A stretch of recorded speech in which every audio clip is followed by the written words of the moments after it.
Hắn thật sự dám đến, tự tìm đường nộp mạng. Dịp như hôm nay là ngày điện chủ xuất sơn, Trần Lòng hiện thế, hạng tôm tép như ngươi nên giữ khoảng cách không đến gần. Ngươi là ai? Lâm Dương. Vị này là gia chủ Lý gia, thế lực số 1 Lâm Thành. Ta khuyên ngươi nói năng cho cẩn thận. Lâm Dương phải không? Hôm nay chính là thượng tinh Trương gia vì mừng điện chủ Long Điện xuất sơn tổ chức yến tiệc. Loại yến tiệc này, người không có gia thế, người không có quyền thế, kẻ không có thân phận tôn quý không được vào. Yến tiệc hôm nay do thượng tinh Trương gia tổ chức, đãi tất cả thế lực đỉnh cao của Trung Châu. Đối với bọn họ, đây là buổi gặp gỡ kết giao quyền quý, nhưng đối với ngươi chính là núi đao biển lửa, long đàm hổ huyệt. Hôm nay ngươi vào được, chưa chắc đã ra được đâu. Lũ sâu bọ còn con liên hợp lại với nhau cũng dám mạnh miệng, dám xưng hổ huyệt. Chính là các ngươi 12 năm trước dựa vào hôn ước huyết khế mà phất lên. Hôm nay tự hôn, ắt sẽ bị trời phạt. Bớt ở đây yêu ngôn hoặc chúng. Lâm Dương, giờ là thời đại nào rồi? Ta thật nên cho ngươi 2 đồng để ngươi đi xe buýt xem thành phố này đã phát triển thành cái dạng gì rồi. Trời phạt gì chứ? Nếu có thiên khiển cứ nhằm vào ta đây.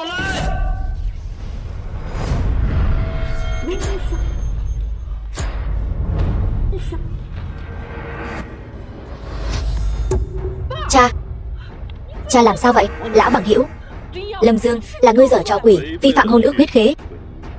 Cha ngươi thổ huyết chỉ mới là bắt đầu thôi. Hắn muốn làm gì? Cho các ngươi 1 nén nhang thời gian. Nếu các ngươi vẫn chấp mê bất ngộ,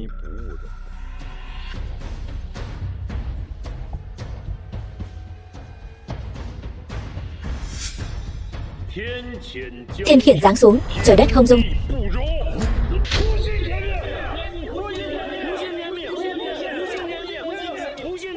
Tôi, Liễu Như Yên, càng không tin mạnh trời. Hiện nay, Liễu gia tôi nắm trong tay dự án cầu vượt biển trị giá hàng trăm tỷ. Đây chính là điều mà vô số gia tộc nằm mơ cũng thèm muốn.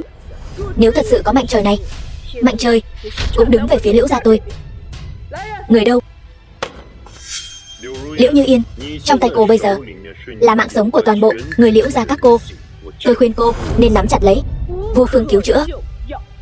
Lâm Dương, hãy mở to mắt ra mà nhìn cho rõ. Đây chính là 20 năm trước tên sư phụ thầy bói của cậu lừa ông tôi ký kết hôn ước huyết khế. Hôm nay tôi, Liễu Như Yên, trước mặt tất cả các nhân vật nổi tiếng của 12 thành Trung Châu từ hôn với anh. Liễu Như Yên, cô tốt nhất nên suy nghĩ cho kỹ. Tôi không cần suy nghĩ, tôi muốn xem thử mạnh trời này có thể làm gì được Liễu gia tôi.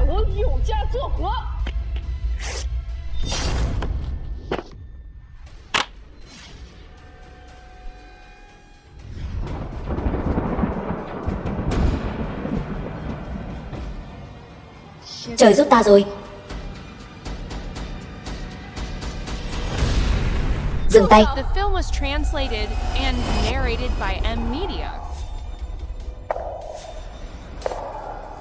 Hôn sự này không thể từ bỏ.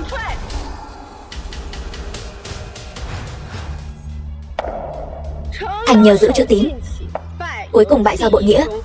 Một niệm sinh thì vạn thế vinh quang, một niệm diệt thì 12 thành diệt vong. Các người có biết anh ta là ai không?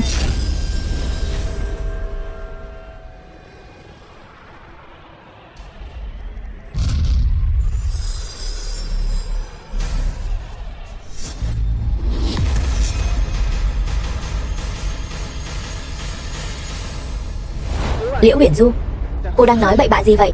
Tỷ, hôn sự này không thể hủy được. Sợi xích sắt này không thể chặt đứt. Đây là mối ràng buộc cuối cùng giữa Liễu gia và vị sơn nhân kia. Đây là thiên chương do thần hộ Mạnh Giang Thành giáng xuống, ngay cả trời cũng không đồng ý hủy hôn. Tỷ, tự mình xem đi. Tôi còn tưởng là cái gì. Không phải chỉ là cô không biết từ đâu kiếm được một cuộn trục rách nát như thế này. Loại nhà quê này cô còn nói đỡ cho hắn. Tôi thật sự xấu hổ thay cho những cuốn sách cô đã đọc bao năm qua. Càng xấu hổ vì cùng xuất thân Liễu gia với cô. Cô đừng lấy cái này ra hù dọa tôi. Đừng ảnh hưởng đến việc tôi theo đuổi những thứ của mình. Liễu Uyển Du, đầu óc cô thật sự có vấn đề. Tôi chỉ bênh vực lẽ phải. Tôi xứng đáng với tỷ tỷ cô hơn. Đây chính là lẽ phải. Tỷ tỷ cô không ưng gã nhà quê này thì không nên thực hiện hôn ước. Đây mới là lẽ phải. Những thứ khác tôi không biết. Nhưng vị sơn nhân năm xưa đã lấy máu làm lời thề, lấy mạng làm dẫn chứng. Đây mới là lẽ phải. Tự đoạn thần mạch mới đổi được vinh hoa phú quý cho 12 thành. 12 thành chúng ta nên thực hiện lời hứa. Đây mới là lẽ phải. Không thực hiện lời hứa, thiên khiển sẽ giáng xuống. Đây cũng là lẽ phải.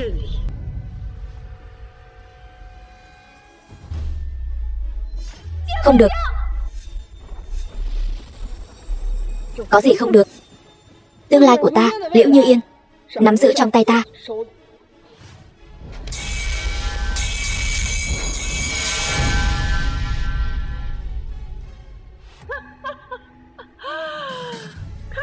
Xem thử, thiên khiển nào ở đâu ra? Chẳng lẽ lời tiên tri này thật sự là giả sao? Gieo gió gặt bão, thời điểm chưa tới. 3 hơi thở sau, thiên khiển sẽ giáng xuống.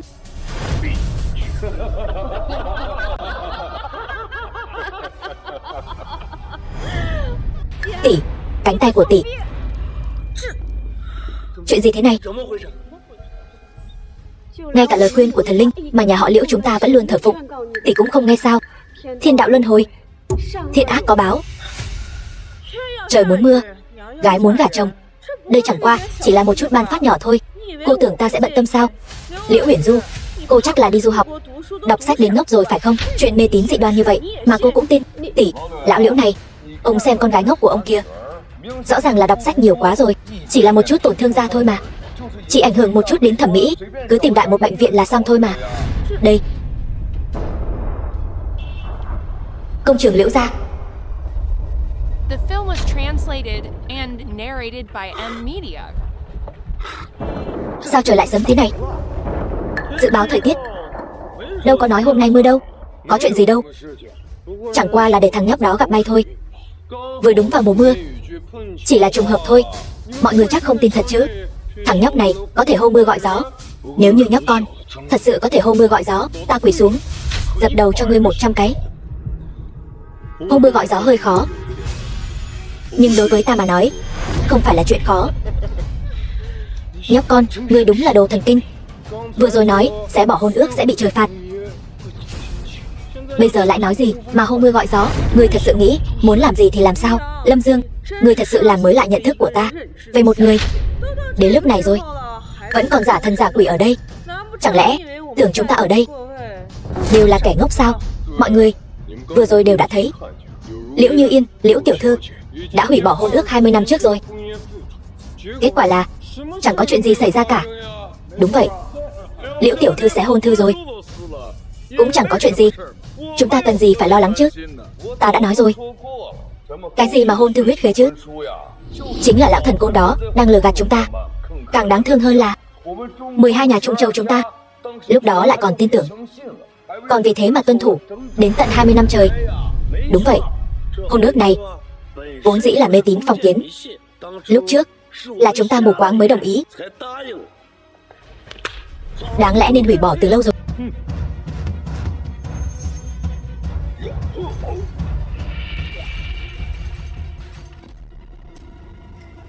Lâm Thành Lý gia hủy hôn.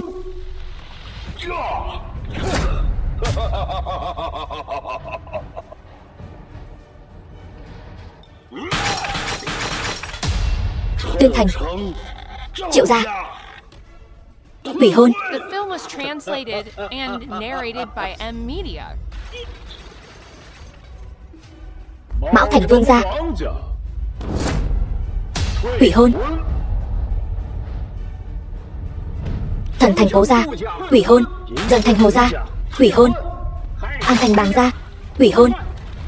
Mai gia hủy hôn. Dậu Thành Tôn gia hủy hôn. Sở gia hủy hôn.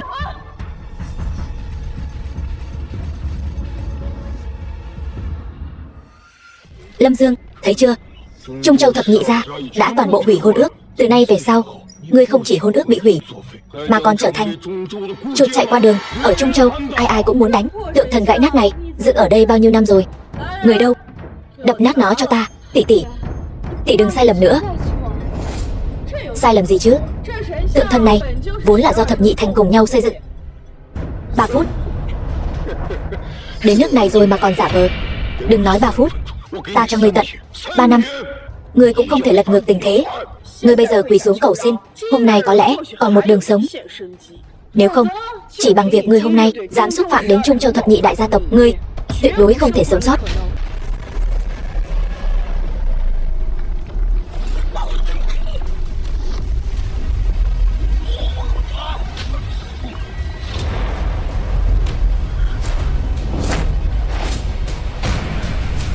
Thiên phạt đến rồi.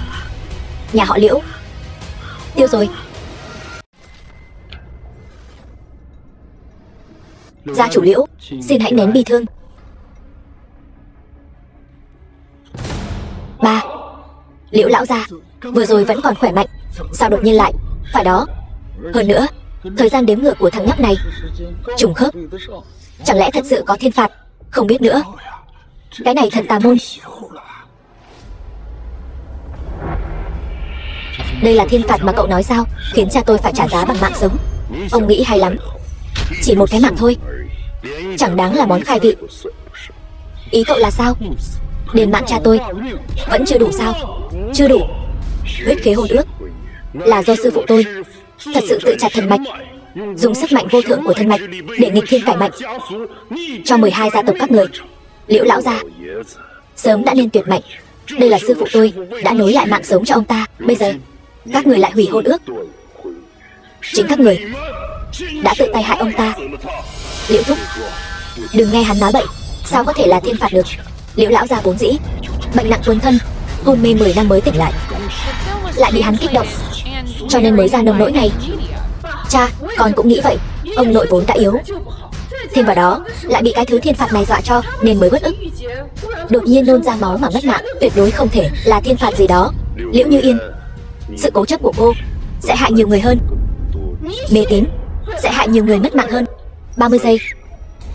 Cậu giả vờ nghiện rồi hả? Lâm Dương, cậu thật sự nghĩ có thể hù dọa được chúng tôi, phải không? Đừng nói 30 giây. 3 tiếng, tôi cũng đợi. Tôi đợi. Tôi cũng đợi.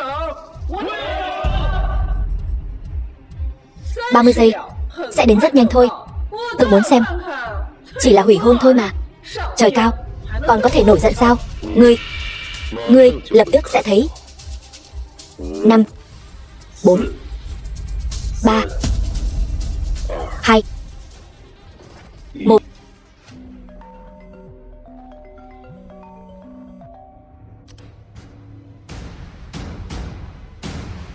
Cái gì? Cầu sập rồi.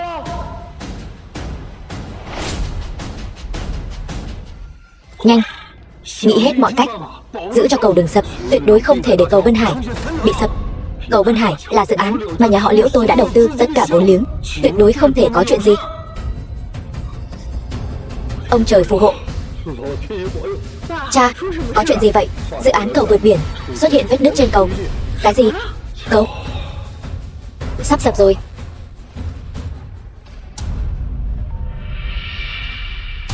Vương Cục, ngài sao cũng biết rồi. Không, tôi không có ý định giấu giếm. Tôi đã sắp xếp người dốc toàn lực cứu chữa. Tôi đảm bảo sẽ không có chuyện gì xảy ra. Cao Cục, dự án của chúng ta không hề có sự gian dối nào cả. Tôi đảm bảo sẽ không có bất kỳ vấn đề gì. Thị trưởng đại nhân, ngài cứ yên tâm, sẽ không có ai mất mạng cả. Cha, Như Yên, con nói là sẽ thật sự không có thiên khiển xảy ra chứ? Đang yên đang lành, sao lại xuất hiện vết nứt trên cầu? Sao có thể là thiên khiển được? Cha đừng tự dọa mình nữa. Vết nứt trên cầu trước đây cũng không phải là chưa từng xảy ra. Cây cầu vượt biển này sao có thể đơn giản là có thể xây dựng được? Chị, đến nước này chị vẫn không tin sao? Im miệng.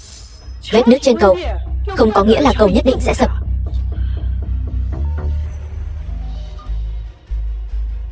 Cái gì? Cầu sập hoàn toàn rồi.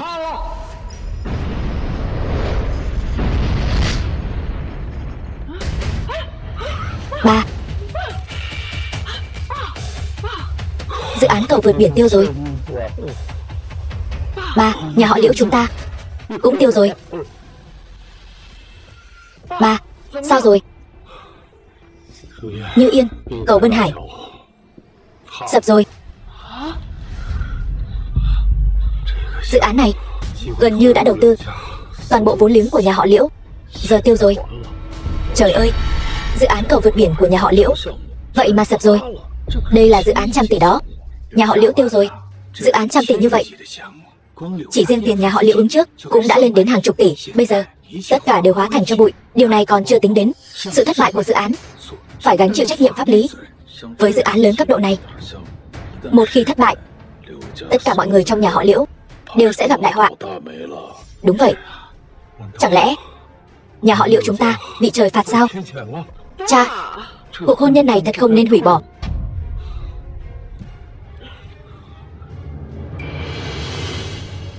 Đây chính là thiên khiển của nhà họ Liễu chúng ta. Đây là báo ứng của nhà họ Liễu chúng ta sao? Liễu thúc, dự án của nhà họ Liễu sập là do vết nứt trên cầu gây ra. Đây là tai họa do con người gây ra. Tôi nghi ngờ là Liễu Uyển Du, nên Lâm Dương đã được báo trước. Nếu thật sự là thiên khiển, sao có thể chỉ nhà họ Liễu các người? Đúng vậy lão Liễu, xảy ra chuyện này, tôi khuyên ông vẫn nên điều tra trước. Biết đâu là do bên thi công dự án đánh cháo hoặc là làm ẩu. Không nên đổ hết mọi chuyện cho thiên khiển. Xét cho cùng, việc từ hôn này 12 nhà chúng ta đều có cả. Nếu thật sự có thiên khiển thì mọi người đều phải chịu mới đúng.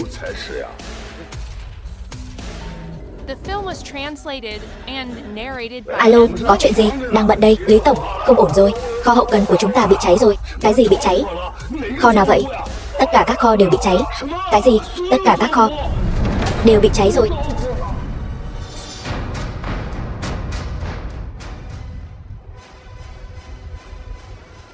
Bốn kho hàng lớn của tôi, chục tỷ vốn liếng của tôi. Lâm Dương, đây có phải là cái hôn thư huyết khế mà cậu nói đó không? Tôi có thể rút lại không? Nhà họ Lý chúng tôi không từ hôn nữa. Muộn rồi. Nước có quốc pháp, trời có thiên uy. Các người đã vi phạm huyết khế, thiên khiển ắt sẽ giáng xuống, giảm thọ, mất của, thất thế. 12 nhà Trung Châu các người không một ai thoát được. Lâm Dương, đúng là cho cậu chút nắng là cậu bắt đầu rực rỡ rồi. Rõ ràng chỉ là tình cờ xảy ra. Hai tai họa nhân tạo cũng dám nói là thiên khiển. Tai họa nhân tạo chẳng phải sao? Thiên khiển. Tiếp tục. Sếp, tàu chở hàng của chúng ta ở Thái Bình Dương bị cuốn vào xoáy nước rồi. 6 chiếc tàu, tất cả đều bị cuốn xuống đáy biển. Anh nói gì? Vùng biển Thái Bình Dương sao có thể đột nhiên xuất hiện xoáy nước dưới đáy biển được? Sư phụ, bọn người này vi phạm huyết khế, đáng lẽ phải trả giá. Cái gì? Bệnh bò điên lây lan vào đồng cỏ, châu bò đều mất hết. Alo. Cái gì? Thị trường tài chính xuất hiện tình trạng sụp đổ trăm năm khó gặp. Thị trường chứng khoán trong một ngày vậy mà sụp đổ tới 3 lần.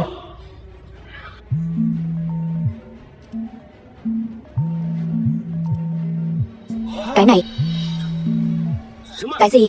Đang bận đây.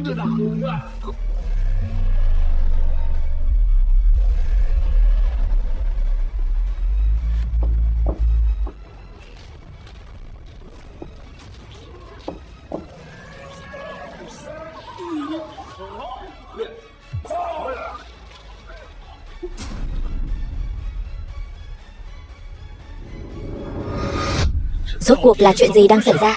Chuyện gì? Mọi người không tin thiên mệnh, thần minh khó dung thứ. Anh còn ở đây nói nhăng nói cuội. Chị có quên hồi nhỏ nhà họ Liễu chúng ta sống khổ sở thế nào không? Thiên mệnh khó trái, thuận thiên mệnh thì sống, nghịch thiên mệnh thì vong. Nhảm nhí, nhất định là hắn giở trò. Ngoài thiên khiển, ai có thể khiến 12 thành Trung Châu thay đổi cục diện trong một ngày? Các người vẫn chưa tin sao? Lâm Dương, việc từ hôn thật ra là do nhà họ Tưởng xúi giục và nhà họ Liễu dẫn đầu.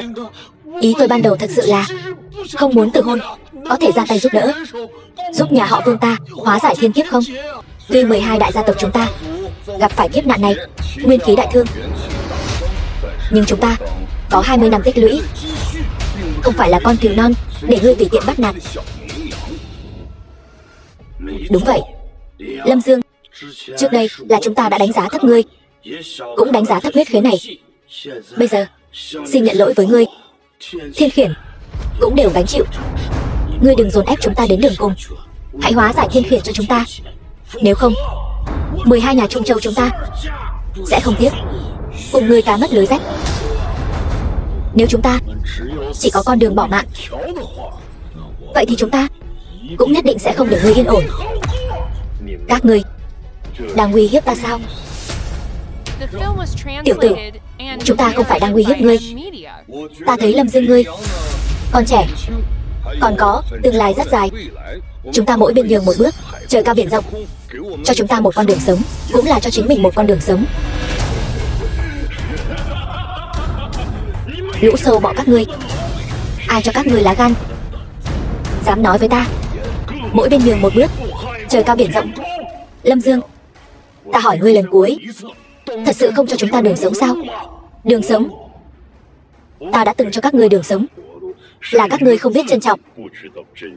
Bây giờ huyết khế đã phá, Thiên Khiển đã thành, các ngươi còn muốn ta vì 12 gia tộc các ngươi nghịch thiên cải mệnh sao?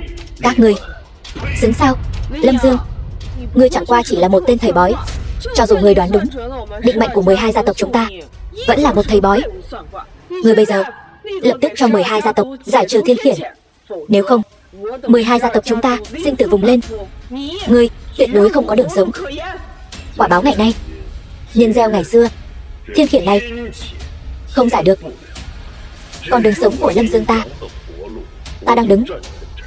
Ta muốn xem có ai có thể chặt đứt đường sống của Lâm Dương ta. Hắn ở đây yêu ma quỷ quái, lừa bịp người khác. Nếu điện chủ đích thân đến, nhất định sẽ cắt lưỡi hắn, móc mắt hắn, cắt gân hắn, rút xương hắn, nghiền xương hút tủy, khó mà xoa dịu lòng dân. Đúng, Trương gia thượng kinh không thể phá hỏng, tiệc xuất sơn không thể sỉ nhục. Ta xem là ai nói xấu Trương gia.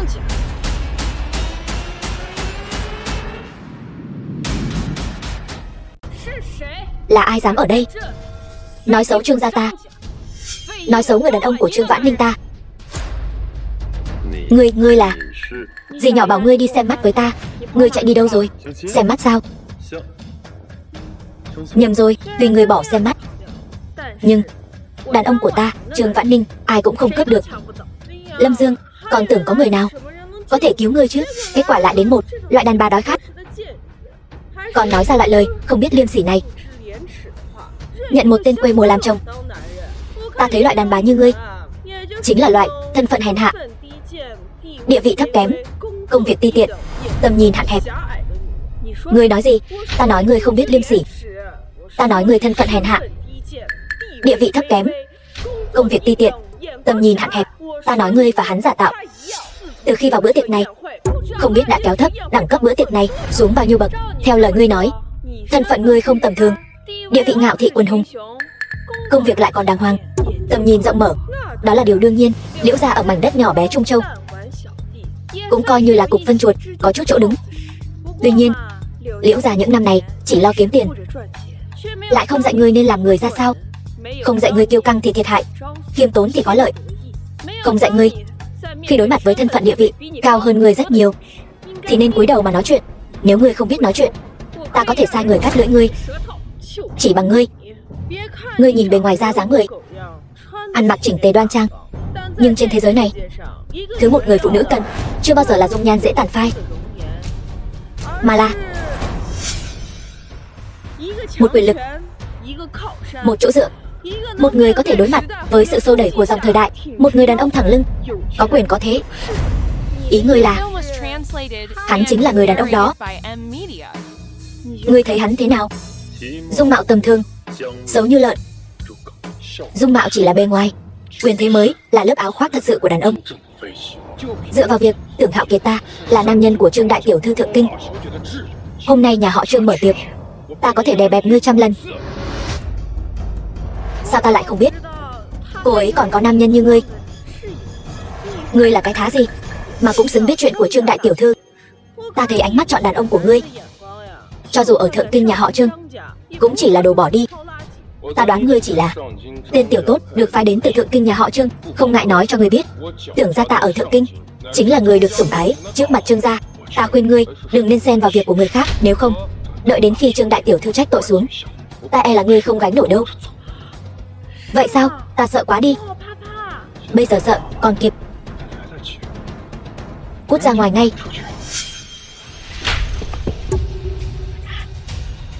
Ngươi dám đánh ta?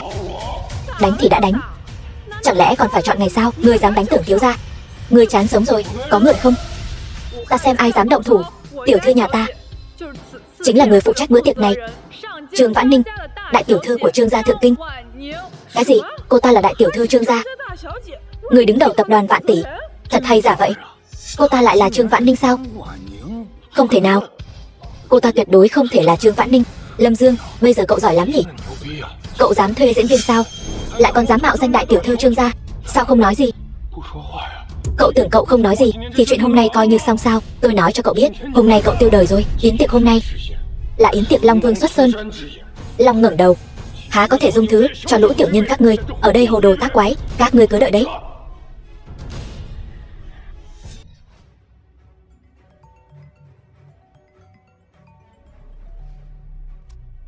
Ba, có người gây rối trong yến tiệc. Tưởng Thiên Hào, gia chủ Tưởng gia Trung Châu, ba mau tới đây, dám gây rối trong yến tiệc. Xem ra là không muốn sống nữa rồi. Thu đội về khách sạn bán đảo. Điện thoại tôi đã gọi rồi. Ba sẽ tới ngay. Hôm nay không ai cứu được cậu đâu. Còn cả cô nữa, lợi hại lắm. Không biết cha anh là ai? Lâm Dương, quả nhiên là đồ từ trong núi ra. Kẻ vô tri thì không biết sợ là gì. Cha của Tưởng thiếu tuy không nằm trong thập nhị thành Trung Châu, nhưng những người có mặt ở đây không một ai dám nhìn thẳng vào ông ấy. Không dám nhìn thẳng vào ông ấy. Mặt mũi khó coi lắm sao? To gan, nếu người biết thân phận thật sự của cha Tưởng thiếu và địa vị của ông ấy trong yến tiệc hôm nay thì sẽ không nói ra những lời ngu xuẩn như vậy. Vậy sao? Tôi xin rửa tai lắng nghe. Cha của Tưởng thiếu là Tưởng Thiên Hào, gia chủ Tưởng gia Trung Châu. Trong yến tiệc điện chủ Long Điện xuất sơn hôm nay, cha của Tưởng thiếu không chỉ là sứ giả của Long Điện, mà còn hầu hạ trước sau cho điện chủ Long Điện. Hầu hạ trước sau? Chẳng phải là làm đầy tớ sao? Lợi hại đến vậy sao? Cái gì?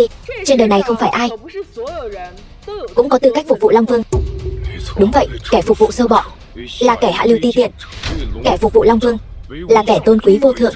Hôm nay Tưởng gia chúng ta chính là kẻ tôn quý vô thượng đó. Tôn quý vô thượng hay lắm. Một tên đàn ông cũng dám nói chuyện quyền thế. Ta nghe nói lần này điện chủ xuất sơn là vì tượng đá của sư phụ ta mà đến. Phá tượng đá tính là cái thá gì?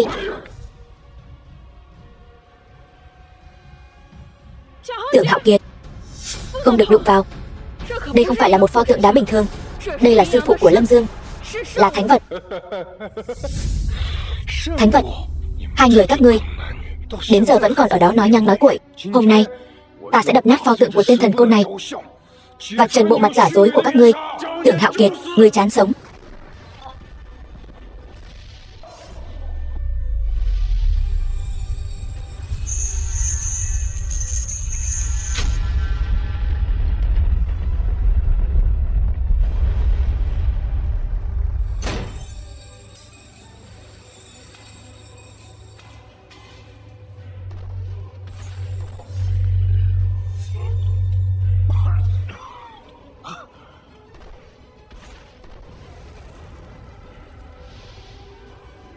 The film was translated Long and đỉnh. narrated by M Media.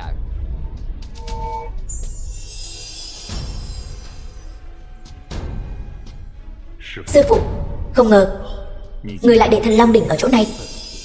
Xem ra người đã tính toán từ trước 12 gia tộc sẽ tự hôn. To gan, ai dám động đến tỏa Long tượng? Cha, cuối cùng cha cũng đến rồi. Cút. Tôi đi sân bay chuẩn bị nghi thức đón tiếp. Giao hậu phương cho con quản lý. Còn lại quản lý kiểu này sao? Tỏa Long tượng vậy mà bị đập vỡ rồi. Cha, hòn đá nát này chẳng phải là do sư phụ tên nhà quê đó sao? Sao lại biến thành Long đỉnh rồi? Sư phụ, đây đâu còn là pho tượng của tên thầy bói đó nữa. Sau đó được đích thân đế vương tu sửa.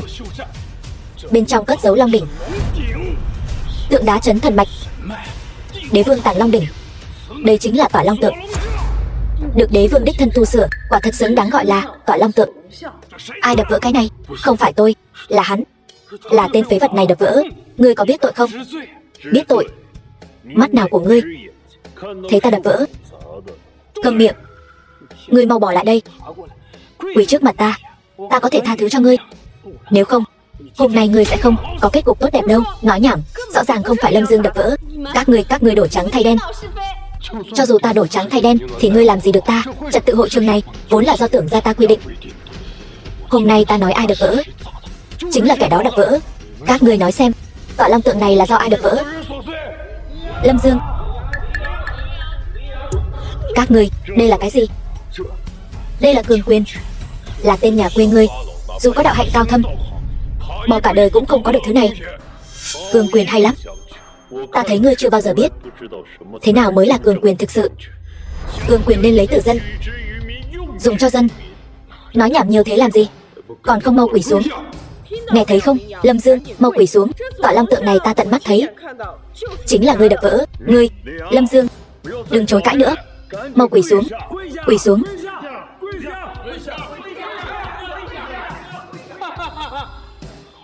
Được, không quỳ phải không? Mọi người cùng lên. Đánh gãy chân hắn, lôi hắn lại đây cho ta. Đủ rồi. Tưởng Thiên Hào, ngươi bất quá chỉ là người được Trương gia ta nuôi dưỡng. Ai cho ngươi lá gan lớn như vậy, dám bất kính với Lâm Dương? Ngươi thật sự cho rằng mình là đại tiểu thư của Trương gia sao? Ta thấy ngươi là nữ nhân, ta không muốn dạy dỗ ngươi. Xem ra ngươi bây giờ chán sống. Vậy hôm nay ta diệt ngươi. Người đâu, bắt lại cho ta. Huyền Giáp Quân đâu?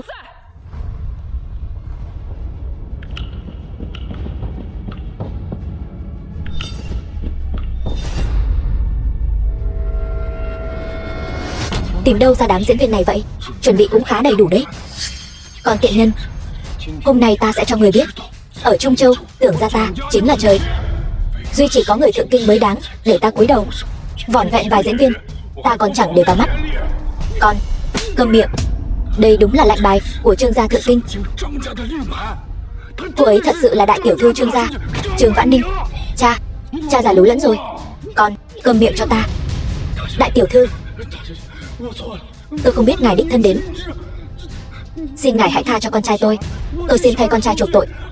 Ngươi nên quỳ không phải là ta, mà là hắn. Hắn? Sao cơ? Hắn là nam nhân Trương Vãn Ninh ta coi trọng, không đáng để ngươi ngưỡng mộ sao? Đáng. Xin lỗi. Cô gái này thú vị đấy, ta thích. Trang người, thì ra ngươi là con trai của Tưởng Thiên Hào. Ta còn tưởng ngươi gọi được ai tới chứ.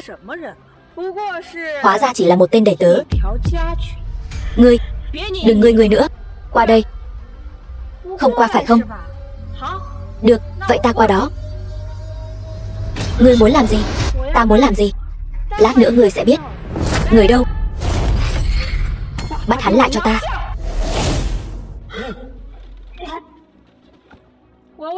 Ta hỏi ngươi, tại sao lại nhầm vào? Cố ý hãm hại Lâm Dương. Tôi không có cố ý nhầm vào. Trương tiểu thư, cô nghe tôi giải thích. Ta không nghe. Bắt hắn quỳ xuống cho ta. Còn tiện nhân, ngươi dám bẻ gãy chân ta. Ngươi mắng ta cái gì?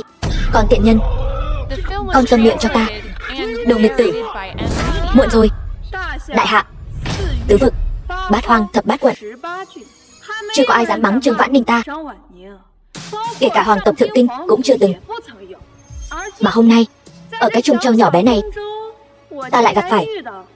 Thật thú vị. Trương đại tiểu thư, xin cô hãy tha cho con trai tôi. Cút. Kéo tên này xuống. Về đi.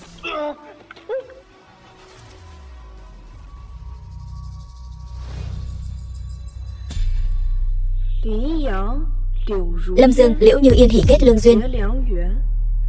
Đây là hôn thư. Bằng không thì sao? Thật không ngờ tới, nam nhân ta coi trọng lại bị từ hôn. Ai là Liễu Như Yên? Tôi. Hôn thư này là cô xé. Là tôi xé. Cô muốn tự hôn với Lâm Dương. Ta hỏi ngươi đó. Phải. Ngươi là cái thứ gì? Cũng xứng để cọc chuyện từ hôn với Lâm Dương.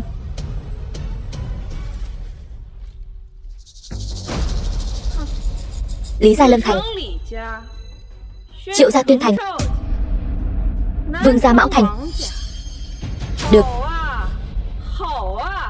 Các người vậy mà lại xé hôn ước với Lâm tiên sinh. Chúng ta trước đây không biết Lâm Dương và Trương tiểu thư quen biết nhau. Hóa ra hắn là người của Trương đại tiểu thư. Thảo nào có thiên tai nào đâu. Đây là nhân họa. Trương đại tiểu thư, chúng tôi nguyện ý khôi phục hôn ước. Không cần. Lũ ngu xuẩn các ngươi, những kẻ không nhận ra chân long, cả đời chỉ xứng đáng an phận thủ thương, còn không xứng với hôn ước của Lâm tiên sinh.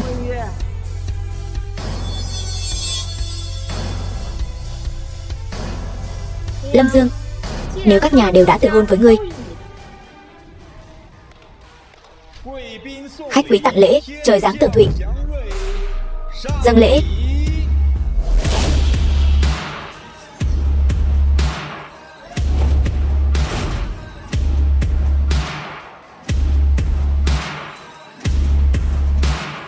Thay y phục cho Lâm tiên sinh.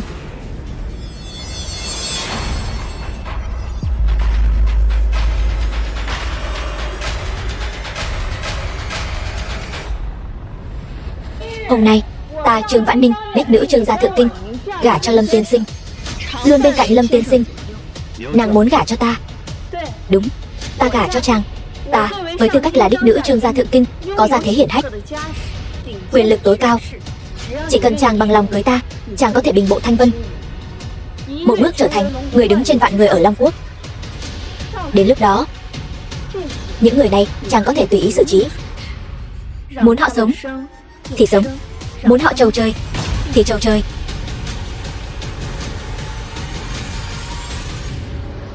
Không chỉ những thứ này, ta còn có thể cho chàng hưởng thụ tột bậc. Thế nào? Xin lỗi, ta vừa bị 12 nhà từ hôn, không có tâm trạng nghĩ đến những chuyện này. Ngươi lẽ nào là vì cô ta? Cô ta? Không phải. Không sao, ta có thể đợi chàng, không vội. Chúng ta có thể từ từ. Ngươi muốn từ từ thế nào? Tây Môn gia thượng kinh, Tây Môn Chiêu Tuyết đến. Tây Môn gia thượng kinh, Tây Môn Chiêu Tuyết. Tây Môn gia thượng kinh chính là cái gia tộc ngang hàng với Trương gia thượng kinh đó sao? Trương Vãn Ninh, ta vừa nghe nói cô muốn gả cho hắn. Có thật không? Nói nhảm, đương nhiên là thật. Bản tiểu thư một lời đã nói ra. Tứ mã nan truy. Trương Vãn Ninh, cô là nữ nhân của ta mà. Thật to gan. Ngươi, Tây Môn Chiêu Tuyết, ngươi làm gì? Làm gì? Trương Vãn Ninh, Trương gia các ngươi ở Trung Châu này đúng là có thể một tay che trời. Nhưng đừng quên, bà nội ngươi đã sớm hứa với ta sẽ gả ngươi cho ta. Chuyện bà nội ta đã hứa với ngươi liên quan gì đến Trương Vãn Ninh ta? Nếu ngươi không phục thì cứ đi tìm bà nội ta. Vậy sao? Ngươi dám động vào Trương Vãn Ninh một lần nữa, đừng trách ta không khách khí. Không khách khí? Ngươi có gì mà không khách khí? Ngươi biết ta là ai không? Ta là thiếu chủ Tây Môn gia thượng kinh. Cha ta là Tây Môn Vương, do quốc chủ xác phong. Dưới trướng có 30 vạn quân Tây Lương. Ngươi là cái thá gì? Có tư cách gì mà nói chuyện bất kính với ta? Tây Môn Vương không biết so với Tân Long của Long Điện thì như thế nào? Đại thế sở khuynh, chúng vọng sở quy. Mắt ngươi mù rồi sao? Bỏ qua bổn thiếu gia ta đây, dưới một người trên vạn người, lại cứ muốn chọn tên phế vật này. Các ngươi dù sao cũng là thủ phủ của thập nhị thành Trung Châu, giờ lại đồng thời vu oan giá họa cho một người. Ai bảo hắn phạm vào trúng nộ? Bây giờ chỉ còn một cách duy nhất có thể cứu hắn. Cách gì? Chính là bảo hắn quỳ xuống xin lỗi bổn thiếu gia. Có lẽ bổn thiếu gia ta đây sẽ động lòng trắc ẩn, tha cho hắn một mạng. Ngươi nhất định là điên rồi. Ta thấy ngươi mới là kẻ điên, lại vì tên tiểu tử phế vật này mà để cả Trương gia bị liên lụy. Lâm Dương, đi với ta thôi. Lâm Dương, chúng ta đi thôi. Đi thôi, nhân lúc này rời khỏi, biết đâu còn có cơ hội. Không cần đi, ta xin lỗi ngươi. Cảm ơn ngươi đã bằng lòng cúi đầu vì ta, nhưng xin lỗi đám người này cũng vô nghĩa. Kẻ thức thời là Trang Tuấn Kiệt. Không sai. Đây chính là cách ta xin lỗi. Ngươi dám đánh ta sao? Dùng lời của Trương tiểu thư mà nói, ta đánh thì đã đánh rồi, còn lỡ lúc nào nữa. Cỏ Long Tượng chính là trấn áp bọn tiểu nhân các ngươi, chứ không phải trấn áp thiên kiêu như ta. Cho dù ta có phá hủy nó, thì sư phụ ta cũng sẽ không trách tội ta. Ngươi có biết ngươi đang nói gì không? Phá hủy Cỏ Long Tượng mà ngươi còn dám ngông cuồng như vậy? Ngươi đặt uy nghiêm của Long Điện ở đâu? Long Điện há là nơi ngươi có thể sỉ nhục. Xin lỗi nha, Liễu Như Yên, có lẽ ngươi không ngờ tới, sư phụ ta, người mà các ngươi gọi là Trường Bạch Sơn đạo nhân, chính là điện chủ tiền nhiệm của Long Điện. Thập nhị thành các ngươi lần này từ hôn là chuyện nhỏ, đón tiếp điện chủ Long Điện mới là chuyện thật. Còn ta, Lâm Dương, xuống núi từ hôn là chuyện nhỏ, kế nhiệm vị trí điện chủ Long Điện mới là chuyện thật. The film was translated and narrated by M Media. Điên rồi, thật sự điên rồi. Những lời điên rồ này mà ngươi cũng nói ra được. Ta thấy ngươi là bị 12 gia tộc đồng thời từ hôn, lại kiêu căng tự phụ, không chịu nổi đả kích, triệt để điên rồi sao? Hắn điên rồi, một tên bói toán rách nát, trung quy vẫn là phân lượng quá nhẹ, hơi sữa còn chưa khô. Người nhỏ lời nhẹ, châu chấu đá xe, kiến dùng cành lớn. Não có vấn đề, não có vấn đề lớn.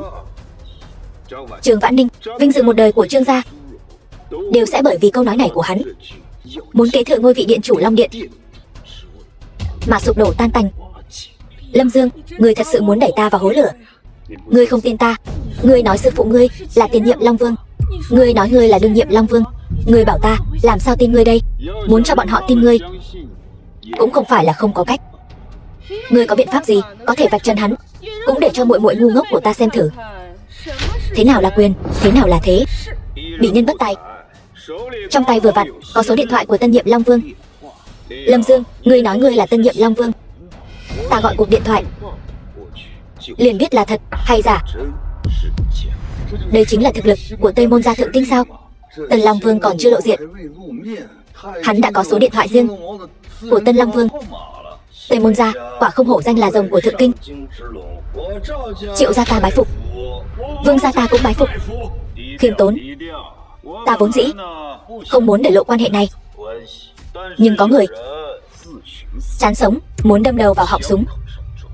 Tiểu tử, hiện tại ngươi còn cơ hội cuối cùng, quỳ xuống cầu xin ta. Nếu không cuộc điện thoại này gọi qua, thế đất trời lòng đất lở, không còn cơ hội cứu vãn. Ngươi muốn gọi thì gọi, đâu ra lắm lời vô ích như vậy. Có điều ta muốn nhắc nhở ngươi một câu. Ngươi, Tây Môn Chiêu Tuyết, cuộc điện thoại này nếu gọi ra ngoài, rất có thể Tây Môn ra sau lưng ngươi liền diệt vong. Đến lúc đó đừng trách ta không nhắc nhở ngươi. Ngươi nói cái gì? Tây Môn gia ta sẽ long trời lở đất. Ngươi nói đủ kiểu gì vậy? Tây Môn gia ta thế nhưng là thế gia đỉnh cấp của thượng kinh. Ngươi thật sự cho rằng ngươi là tân nhiệm Long Vương của Long Điện sao? Lâm Dương, chúng ta cứ đến đây thôi, đừng cứng miệng nữa. Cứ tiếp tục như vậy, ngươi chịu thiệt chỉ có chúng ta. Không sao, ta sẽ ra tay. Ngươi sẽ ra tay. Ngươi lấy gì ra tay? Ngươi không xem ngươi là cái thá gì sao? Ngay cả một con sâu cái kiến cũng không bằng mà thôi. Ta niệm tình ngươi là người của Tây Môn thế gia, đã cho ngươi rất nhiều cơ hội. Tây Môn Chiêu Tuyết, ngươi không phải muốn gọi điện cho vị Tân Long kia sao? Mau gọi đi, đừng có lề mề nữa. Được, được lắm. Ngươi đúng là chán sống. Lâm Dương, thiên đường có lối ngươi không đi, địa ngục không cửa ngươi lại xông vào. Vốn dĩ có Trương gia che chở, ngươi còn có cơ hội sống sót, nhưng ngươi lại không biết trân trọng, tự mình hại mình rồi.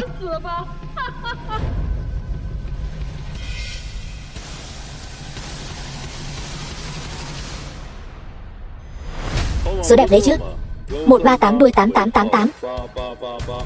Ý nghĩa cũng hay, thăng quan phát tài. Chỉ tiếc là đại thế đã mất rồi. Các ngươi đã nghĩ ra cách ra đi cho mình chưa? Tây Môn thiếu gia, chuyện này là sao? Sao số điện thoại này lại là của ngươi? Chẳng phải đã rõ ràng rồi sao? Lần này ta xuống núi chính là để kế nhiệm chức điện chủ Long Điện. Không thể nào. Liễu Như Yên, còn có 12 gia tộc Trung Châu các ngươi. Bây giờ các ngươi biết lúc trước sư phụ ta đã ban cho các ngươi ân huệ lớn đến nhường nào rồi chứ? Điều này không thể nào, ta đã biết. Là ngươi. Tiệc đón tiếp Long Điện lần này là do Trương gia các ngươi tổ chức. Trương Vãn Ninh, ngươi được lắm. Vậy mà dám tự ý thay đổi số điện thoại của Long Điện. Ta không có. Lâm Dương, điện thoại của điện chủ sao lại ở trong tay ngươi? Liệu chiếc điện thoại này có phải là của Lâm Dương không? Thông minh đấy, đây chính là điện thoại của ta. Trương Vãn Ninh, ngươi thật chán sống. Ngươi dám đổi số điện thoại của điện chủ thành số của tên nhà quê này. Ngươi xong đời rồi, Trương gia cũng sắp gặp đại họa. Mau, mời vị Long Tước chiến thần đang tọa trấn Ngân Long Yến đến đây. Hôm nay ta muốn đời gian phu này hối hận cả đời. Lâm Dương, chiếc điện thoại này thật sự là của ngươi sao? Vậy thân phận của ngươi, ta chính là vị Tân Long. Giao kề cổ rồi mà còn ở đây giả vờ giả vịt. Đợi Long Tước chiến thần đến, ta xem ngươi trầu trời như thế nào. Long Tước chiến thần đến.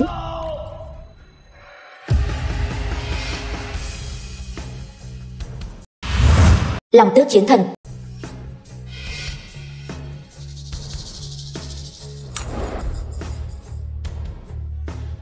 Kẻ nào dám đổi số điện thoại của Long Vương, mạo danh Tân Long, hắn và cô ta hôm nay Trương gia phụng mệnh nghênh đón Tân Long, thế mà chúng lại ở đây tư lợi.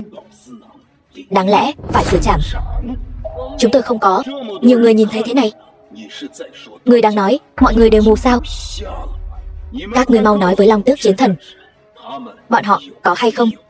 Hai người này thông đồng với nhau, không chỉ đổi số điện thoại của Long Vương mà còn mạo danh Long Vương. Đúng, tất cả chúng tôi đều thấy. Tôi thấy rồi. Im lặng. Đổi số điện thoại của Long Vương, mạo danh Tân Long. Hai tội danh này các ngươi có nhận hay không? Không nhận, những chuyện này chúng tôi không làm. Nhiều người ở đây đều thấy, vẫn không chịu nhận. Đó đều là bọn họ vu khống chúng tôi. Còn nha đầu nhà họ Trương kia, đừng tưởng Trương gia các ngươi có chút thế lực ở Thượng Kinh là có thể chọc vào Long Điện. Ta nói cho ngươi biết, chuyện hôm nay ngươi không thoát khỏi liên quan. Người đâu truyền chiến thần lệnh của ta? Kẻ này ở yến tiệc đăng cơ của Tân Long đổi số điện thoại của Long chủ, giả mạo Tân Long, quấy rối hội trường, không coi ai ra gì. Trương Vãn Ninh nhà họ Trương ở Thượng Kinh bao che kẻ mạo phạm Long Điện cùng người khác mạo phạm Chân Long, lập tức bắt giữ hai người, đưa đến chiếu ngục của Long Điện, đồng thời nhân danh ta thực hiện chế tài với Trương gia ở Thượng Kinh. Tuân lệnh. Trương Vãn Ninh, đây chính là cái giá của sự tự phụ của ngươi. Hôm nay không chỉ một mình ngươi bị Long Điện bắt giữ, mà cả Trương gia cũng sẽ chịu ảnh hưởng to lớn. Bây giờ bắt giữ hai người bọn họ. Đủ rồi. Long Tước chiến thần, tôi nghe sư phụ tôi nhắc đến ngươi không chỉ một lần. Thiên hạ đều gọi ngươi là Đại Hạ Long Tước, hộ quốc an bang. Không ngờ ngươi lại ngu xuẩn đến vậy. Chuyện đơn giản thế này mà ngươi cũng không phân biệt được sao? Ngươi nói gì? Ta nói ngươi có mắt như mù. Chuyện đơn giản thế này mà cũng không phân biệt được. Ngươi làm sao có thể gánh vác uy danh của Đại Hạ Long Tước? Ngươi chán sống, ta chán sống. Tiểu Long Tước, hãy mở to mắt ra mà xem cho kỹ ta là ai.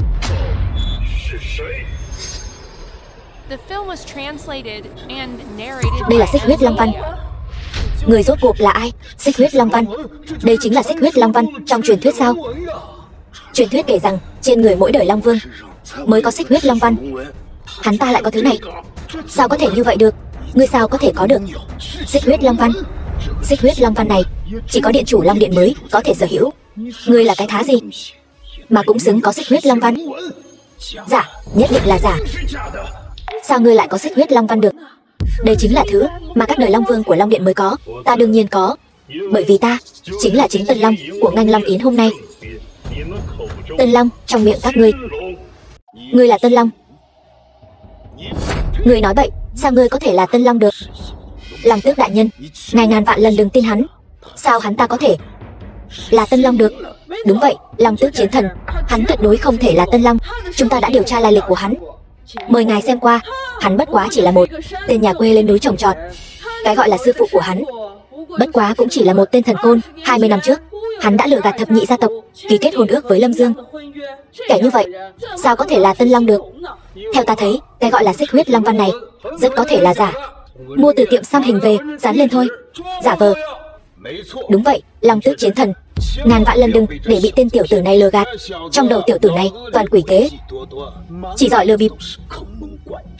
Đúng, điều này tôi có thể làm chứng. Tiểu tử này có nói thập nhị gia tộc chung cho chúng tôi từ hôn hắn sẽ bị trời phạt, sẽ nhà tan cửa nát. Trên đời này làm gì có trời phạt? Rõ ràng là hắn cấu kết với Trương gia, bày ra một cái bẫy. Đúng vậy, từng câu nói từ miệng tên tiểu tử này đều không đáng tin. Kính xin Long Tước đại nhân minh xét. Xuất thân như vậy quả thật không giống chân long. Ta chỉ nhắc nhở ngươi một lần, bất kính Long Điện, đánh giá Tân Long tuy là trọng tội, nhưng đợi sau khi Tân Long đăng cơ, có lẽ có thể được đại xá thiên hạ mà thoát tội. Nhưng giả mạo Tân Long là tội đại nghịch chu di tam tộc. Không chỉ riêng ngươi, mà ngay cả nhà họ Trương bao che cho ngươi, đến lúc đó cũng sẽ bị liên lụy. Lâm Dương, anh đừng manh động nữa. Cho dù anh bị tống vào ngục Long Điện, ta cũng có cách cứu anh. Nhưng nếu anh giả mạo Tân Long, đây là tội tử. Đến lúc đó, nhà họ Trương chúng ta cũng không cứu được anh đâu. Cảm tạ hảo ý của Trương tiểu thư, nhưng những gì Dương mẫu nói đều là sự thật. Tân Long trong miệng các ngươi chính là ta, Trương Vãn Ninh. Đây chính là tên mặt trắng, ngươi để mắt tới sao? Thật ngu xuẩn như heo. Ngươi trăm phương ngàn kế muốn cứu hắn, nhưng hắn lại chẳng mảy may quan tâm. Long Tước Chiến Thần, Tây Môn gia thượng kinh, kính xin Long Tước Chiến Thần chu diệt tên gian tặc này. Liễu gia Mân Hải, kính xin Long Tước Chiến Thần chu diệt tên gian tặc này. Lý gia Lâm Thành, kính xin Long Tước Chiến Thần chu diệt tên gian tặc này. Triệu gia Tuyên Thành, kính xin Long Tước Chiến Thần chu diệt tên gian tặc này. Vương gia Mão Thành, kính xin Long Tước Chiến Thần chu diệt tên gian tặc này. Cố gia Thiên Thành, Hồ gia Dần Thành, còn cả Sở gia chúng ta, kính xin Long Tước Chiến Thần chu diệt tên gian tặc này. Lâm Dương, ngươi mau cúi đầu đi. Cứ tiếp tục thế này, ta thật sự không cứu được ngươi nữa đâu. Ngươi đã chọn Lâm Dương rồi thì nên tin tưởng hắn. Ta cũng muốn tin hắn, chỉ là ngươi đừng ngoan cố nữa. Hôm nay ngươi không cứu được hắn đâu. Long Tước Chiến Thần, ta còn một chuyện chưa nói với ngươi. Tên tiểu tử này lại dám đập vỡ tỏa long tượng, chạm vào long đỉnh. Đây chính là tội tày trời. Cái gì? Ngươi có biết long đỉnh chỉ có Tân Long mới được chạm vào, bên trong ẩn chứa chính là long mạch, là khí vận của cả một quốc gia. Hắn quả thật đã chạm vào long đỉnh, chúng ta đều có thể làm chứng. Long Tước Chiến Thần, mau bắt hắn lại. Thật to gan, ngươi dám cả gan đụng vào long đỉnh, thật đặc sắc. Đường đường là hộ pháp chiến thần của Long Điện, lại ngu xuẩn đến thế, bị người ta đùa bỡn trong lòng bàn tay. Ngu xuẩn đến vậy, người rốt cuộc làm sao mà trở thành hộ pháp chiến thần của Long Điện được? Cầm miệng, ta không biết ngươi lấy từ đâu ra xích huyết long văn giả, nhưng ta nói cho ngươi biết, Long Điện không thể bị sỉ nhục. Tên này mạo danh Tân Long, bất kính với chiến thần. Người đâu, bắt hắn lại. Lũ vô dụng có mắt như mù. Bây giờ ta sẽ cho các ngươi thấy ta rốt cuộc là ai. Hôm nay ta đứng ở đây, các ngươi chẳng qua chỉ muốn đè đầu cưỡi cổ ta, chà đạp lên ta. Tưởng Hạo Kiệt ngu dốt, tự ý phá hủy tỏa long tượng. Còn các ngươi lại chỉ hưu nói ngựa, đảo ngược thị phi, gán cho ta tội danh vô căn cứ này, đổ tội lên đầu ta, phá hoại tỏa long tượng, làm hỏng thần long đỉnh. Ta Lâm Dương không quan tâm. Hôm nay ta sẽ cho các ngươi thấy rõ ai mới là chủ nhân của thần long đỉnh này.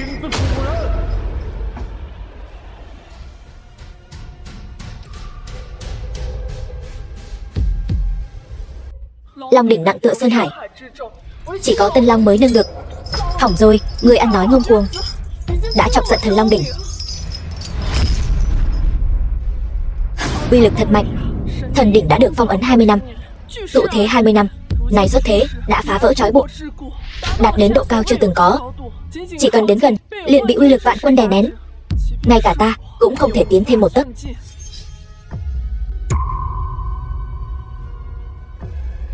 Hắn lại có thể chống đỡ uy lực mạnh mẽ của Long đỉnh mà tiến lên, chẳng lẽ ta thật sự nhận nhầm ngươi? Hắn thật sự là Tân Long của Long Điện. Đừng tiến lên nữa, thần Long đỉnh là chí tôn khí của Long Điện, chứa đựng sức mạnh của các đời Long Vương. Ngay cả chiến thần đến gần cũng phải mất mạng. Nếu anh tiếp tục tiến lên, sẽ mất mạng. Ngay cả chiến thần lúc này cũng chắc chắn phải mất mạng. Nhưng ta là Long Vương. Cái đỉnh này còn chưa trấn áp được ta. Hắn vậy mà chạm vào được. Long đỉnh đã được kích hoạt. Sư phụ lễ vật tặng cho Đồ Nhi.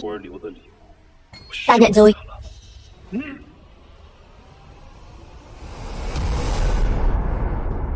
Phá cho ta. Long đỉnh phong thiện, 3 tiếng tiễn biệt tự chủ. Thần Long đỉnh đang giải trừ ràng buộc với Tiên Long, sau đó nhận chủ với Tân Long. Hắn thật sự là Tân Long đời này. Tiếng thứ 2 rồi. Không thể nào. Hắn tuyệt đối không thể là Tân Long của Long Điện. Hắn nhất định không thể thoát ra được. Sợi tỏa Long lên thứ 3.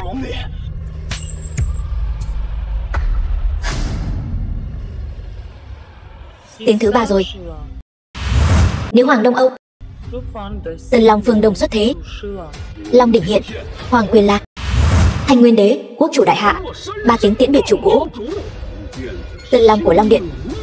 Nếu thật sự để ngươi xuất thế, vậy thì Thanh Nguyên Đế ta còn ra thể thống gì?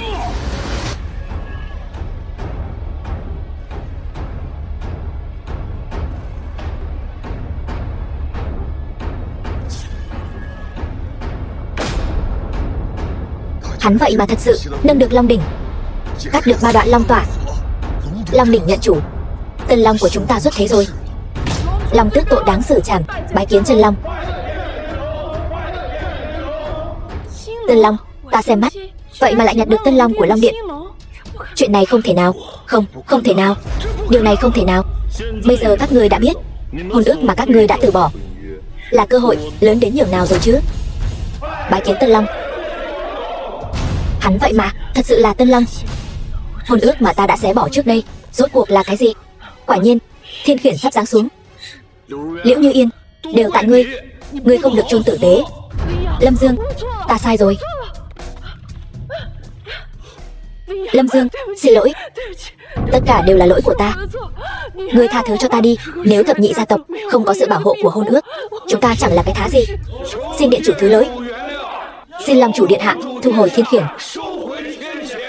Một lũ ngu ngốc. Đơn giản vậy mà cũng tin lời tên phế vật này. Hắn ta chỉ là một tên Long chủ dởm. Hắn ta cấu kết với Trương gia, bày ra mưu kế này. Tây Môn Trương Tuyết, ngươi dám nghi ngờ Tân Long điện hạ? Ngươi chán sống sao? Ta, người đâu? Bắt hắn lại cho ta. Thả ta ra. Anh của ta là Tây Môn Tàng Phong, Tây Lương Vương của đại hạ, Hộ Long sứ giả, cũng là điện chủ tạm quyền của Long điện này. Các ngươi dám động vào ta, sẽ không có kết cục tốt đẹp đâu. Cho dù Tây Môn Tàng Phong đích thân đến đây, cũng không dám bất kính với Long Vương. Bọn khốn kiếp, vậy mà lại bị tên tiểu tử này lừa gạt. Đợi đến khi sự thật phơi bày, các ngươi sẽ phải trả giá cho sự ngu xuẩn của mình. Sự thật, Tây Môn Trương Tuyết, đến giờ ngươi vẫn chưa chịu từ bỏ sao? Từ bỏ? Ngươi, kẻ giả mạo Long chủ, dựa vào cái gì mà bảo ta từ bỏ? Ta nói cho ngươi biết, ngươi có thể lừa được tất cả mọi người, nhưng không lừa được ta. Người đâu? Lôi kẻ bất kính với Long Vương này xuống, giam vào tử lao. Vâng. Khoan đã.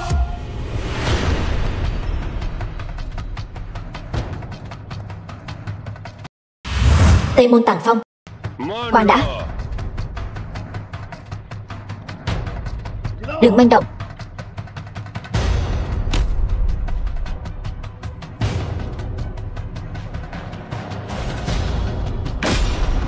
Ăn nói hàm hồ, giả danh Long Vương, còn vọng tưởng đoạt được ngôi vị Long Vương. Anh cuối cùng cũng đến rồi.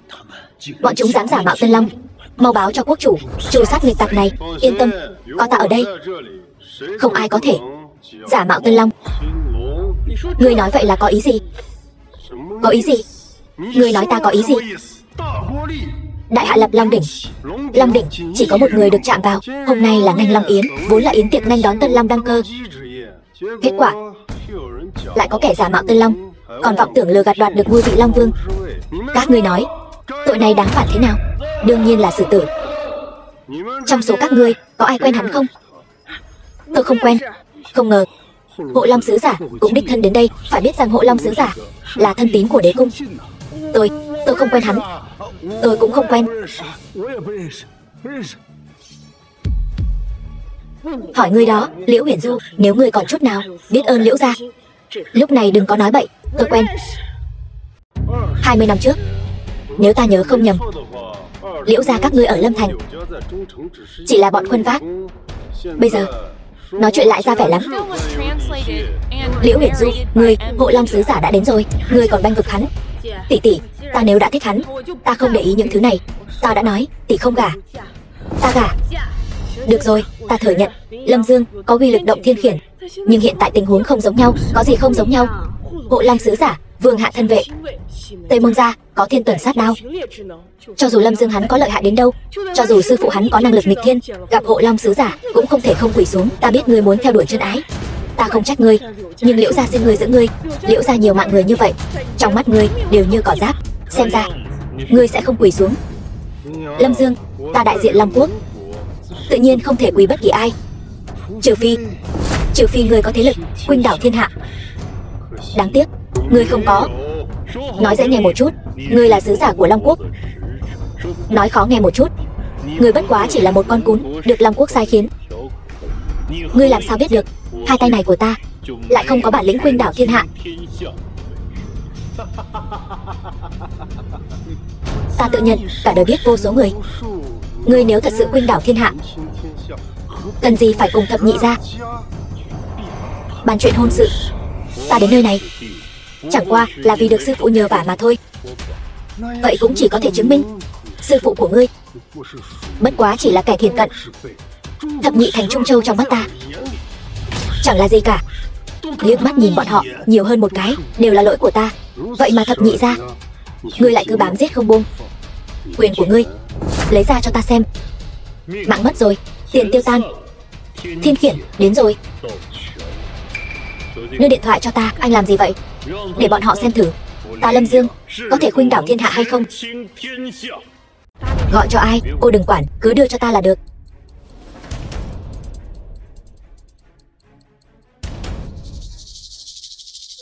Alo, dì nhỏ. Đúng, ta là Lâm Dương đây. Điện thoại của ta hết pin rồi mà. Đúng, ta nói với dì nè, bây giờ có một đám người nói ta không có tiền, không có quyền, không có thế, bắt nạt ta. Đúng vậy, còn nói sư phụ của ta nữa.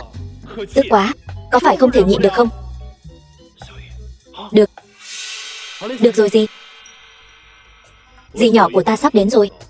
Trước khi dì ấy đến, ta nhắc nhở ngươi một câu, mau chóng tìm một chỗ trốn cho kỹ. Dì nhỏ của ta tính tình không tốt đâu, không giống như ta, dễ nói chuyện. Lâm Dương, vừa rồi anh dùng điện thoại của tôi là để gọi cho dì của anh. Đúng vậy. Sao vậy, anh có phải lú lẫn rồi không? Dì nhỏ của anh tuy để anh đến xem mắt tôi, để tôi đến tổ chức yến tiệc Long Điện xuất sơn, thế nhưng bản lĩnh của dì anh vẫn chưa đủ. Tại sao chưa đủ? Long Điện và Long Quốc có thể so sánh sao? Ta cứ tưởng ngươi gọi được nhân vật lớn nào đó, hóa ra là dì của ngươi. Lâm Dương, ngươi có phải con nít không vậy? Đánh không lại rồi, phải gọi phụ huynh thôi. Hay là ngươi thấy anh tôi cường tráng,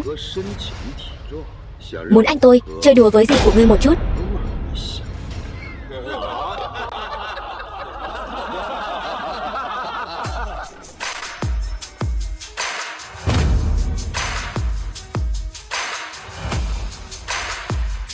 Vậy sao?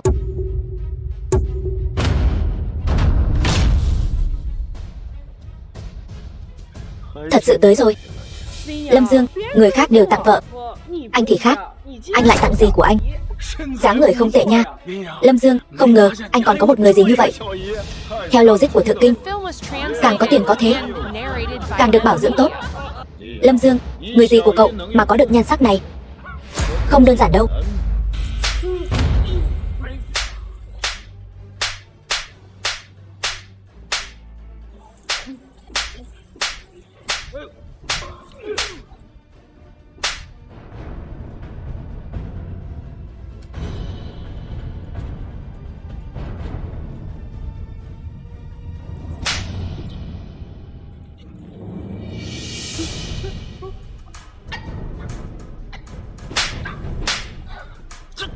Cô, cút.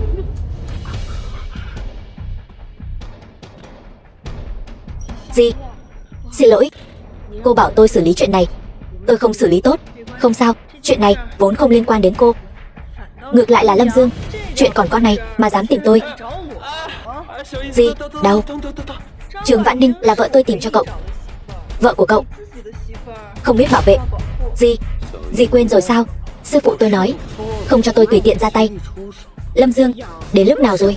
Còn sư phụ cậu dù có lợi hại, có thể lợi hại hơn Hộ Long Sứ không? Cô chính là Liễu Như Yên. Phải. Cô, nhớ kỹ, cái tát này là tôi thưởng cho cô. Ở đây không có phần cô lên tiếng. Trung Châu thập nhị gia đều bị cô liên lụy. Nếu không phải vì cô, Trung Châu thập nhị tộc nhất định có thể bay lên trời. Rừng không có hổ, khỉ xưng vương. Hôm nay ở đây, thế nhưng ta là Hộ Long Sứ. Đúng, Hộ Long Sứ giả ở đây. Đến lượt cô lên tiếng sao? Cô ta là thánh nữ đương triều. Sao có thể? Vậy Lâm Dương rốt cuộc là thân phận gì vậy? Bà bớt nói vài câu đi. Ta không có đứa con gái như cô. Cô ta là, cho dù cô ta là thiên vương đến đây, ở đây cũng chỉ có phần quỳ xuống cho Hộ Long Sứ giả. Tôi thấy cô hay là làm thiếp cho Hộ Long Sứ giả đi. Gì? Hay là gì? Cứ theo hắn đi. Chán sống phải không? Đau. Lâm Dương, ở đây không phải là nơi các người làm càn. Tôi cho anh lên tiếng sao? Anh có tư cách gì lên tiếng ở đây? Tôi đã nói rồi, mọi chuyện tìm tôi nói đều dễ nói. Dì tôi tính nóng này, từ nhỏ đến lớn nhà tôi không ai dám chọc gì ấy. Cô dám đánh tôi? Ồn ào. Cút. Bảo ta cút. Người cũng không xem lại bên cạnh ta là ai. Tai không tốt sao? Phế rồi.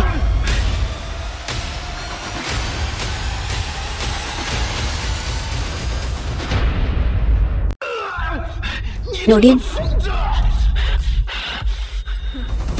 Lâm Dương, gì của anh?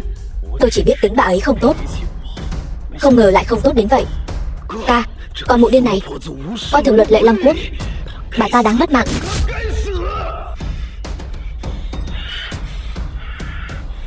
Người vừa rồi bảo ta làm nữ nhân của ai cơ?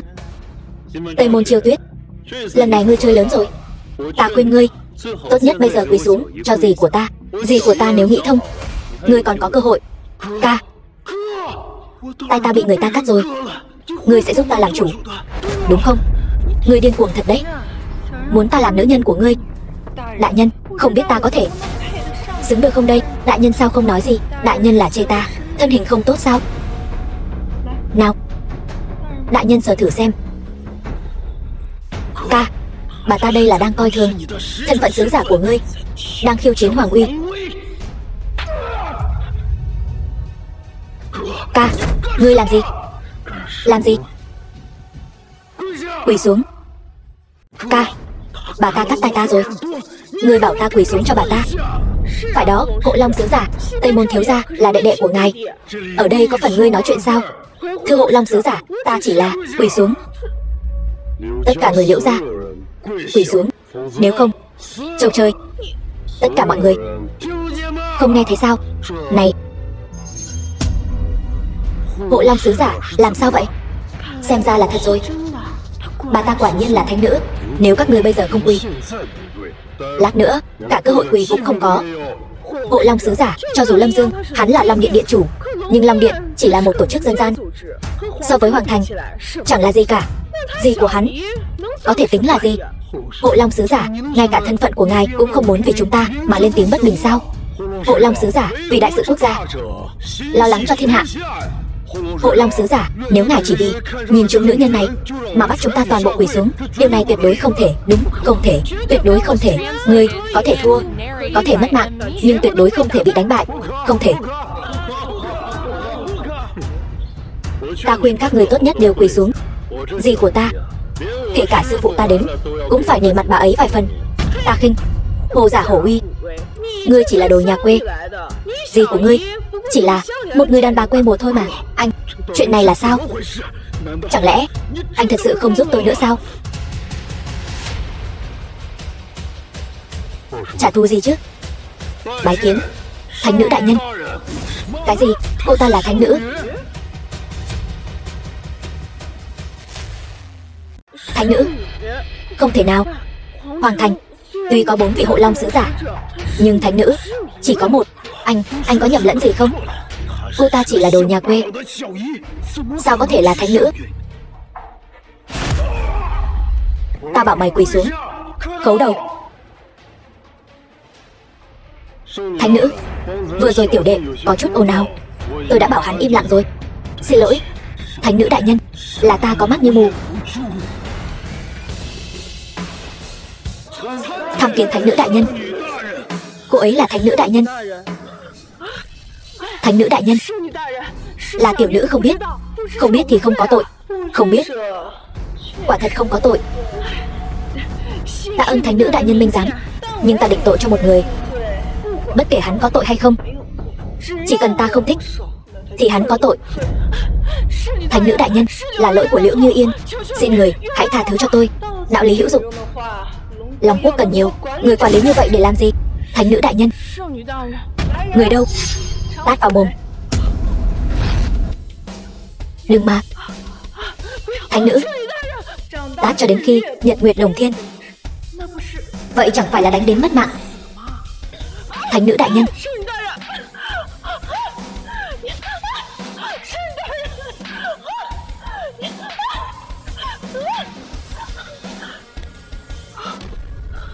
Gì? Tôi cũng không biết. Cô là thánh nữ, dưới một người, trên vạn người. Xin lỗi, có gì đâu. Thân phận của ta vốn là bí mật. Sau này Lâm Dương mà bắt nạt cô, cứ việc nói cho ta biết.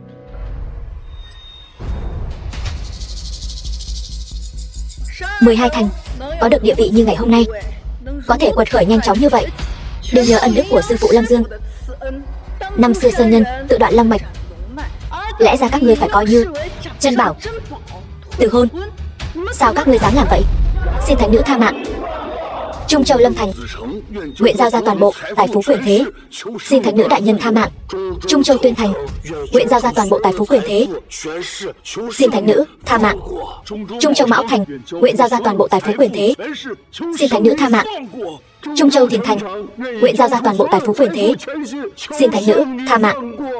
Trung Châu Thân Thành nguyện giao ra toàn bộ tài phú, xin thánh nữ tha mạng.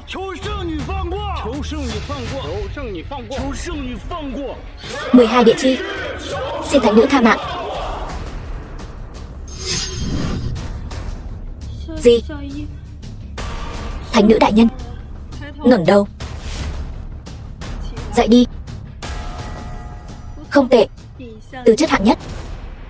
Ngươi không cần phải xin lỗi. 20 năm trước, sư phụ Lâm Dương đã cứu ngươi và ban cho ngươi cùng Lâm Dương một hôn ước.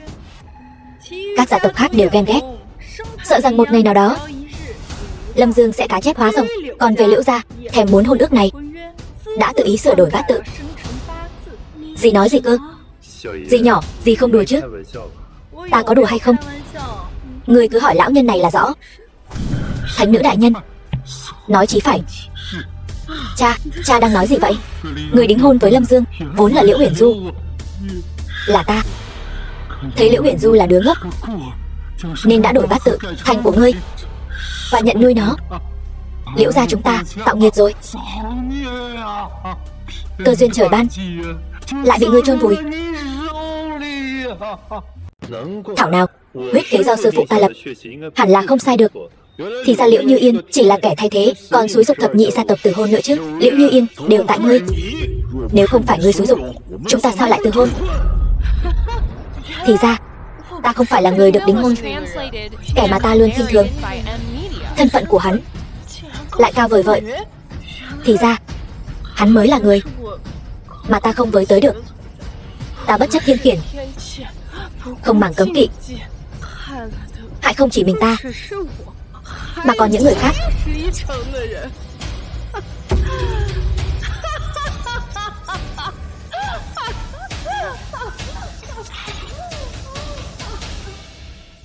Gì? Cô ta là vị hôn thê của Lâm Dương, hiện tại vẫn chưa từ hôn. Vậy ta phải làm sao? Ngươi hỏi Lâm Dương đi. Lâm Dương, chàng nói xem phải làm sao? Làm sao bây giờ? Cùng làm lớn luôn, làm thật linh đình. Anh thập nhị thành từ hôn là do bọn họ thiển cận. 20 năm qua, bọn họ đến tay không, ra về cũng tay không. Lâm Dương, hôm nay, con hãy cùng ta đi viếng sư phụ con một chuyến. Gì? Viếng sư phụ con? Bây giờ chưa phải lúc. Tên đáng ghét, con nói gì cơ? Bởi vì còn một người chưa đến thực hiện lời hứa 20 năm trước. Lâm Dương, còn lời hứa gì nữa? Không phải lời hứa, hôm nay anh đã giả vờ rồi. Uy phong cũng uy phong rồi. Có gì anh ở đây? Toàn bộ Long Quốc, ai dám nói với anh nửa lời? Lâm Dương, anh còn muốn làm gì nữa? Lâm Dương, thập nhị gia tộc đều đã nhận hình phạt thích đáng. Xây cao ốc dễ, nhìn ốc dập khó. Thập nhị gia tộc từ nay về sau chắc chắn sẽ sống những ngày tháng không yên ổn. 12 gia tộc bội ước. Ta, Lâm Dương, chỉ bằng nói cười cũng có thể khiến người ta quên đi. Nhưng có một người, hắn không nên bội ước. Em là tôi. Lâm Dương, con rốt cuộc muốn nói gì? 20 năm trước, sư phụ ta, một người một kiếm, từ Trường Bạch Sơn xuống núi, cũng là tình cờ gặp được 12 gia tộc mà thôi. Ngoài 12 gia tộc ra, còn ai nữa? Còn có một người thay quyền nhiếp chính. Cái gì? Thay quyền nhiếp chính? Lâm Dương, con nói bậy bạ gì vậy? Hôm nay ta xuống núi chính là muốn đòi lại công đạo. Lâm Dương, ngươi nói chính là người ở địa cung. Vị thanh đế kia chính là hắn. Ngươi thật to gan, thanh đế cũng là người ngươi có thể ngông cuồng. Lâm Dương, con nói cho ta biết, con đang nói bậy phải không? Năm đó, con lên Trường Bạch Sơn, con mới bao nhiêu tuổi? 20 năm trước, khi sư phụ con mất, con cũng đâu biết chuyện này. Gì, con có biết hay không, không quan trọng. Nhưng thiên mệnh này không thể trái.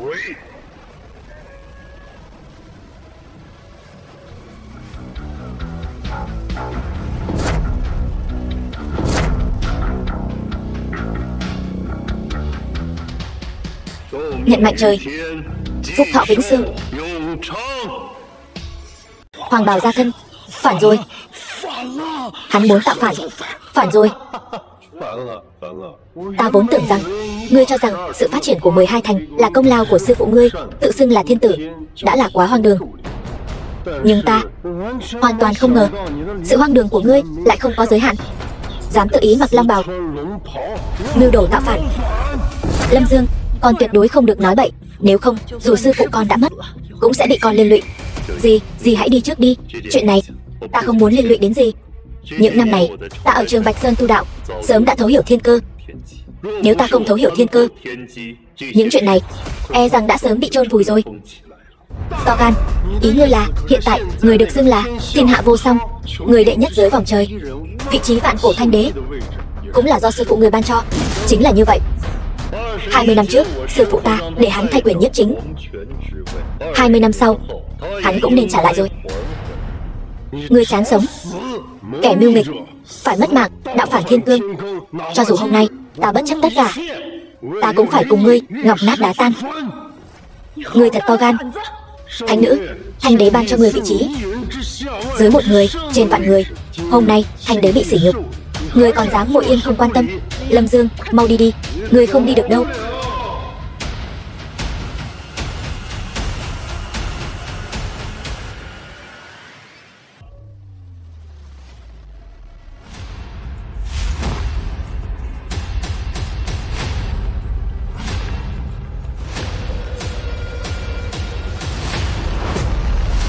Tham kiến bệ hạ.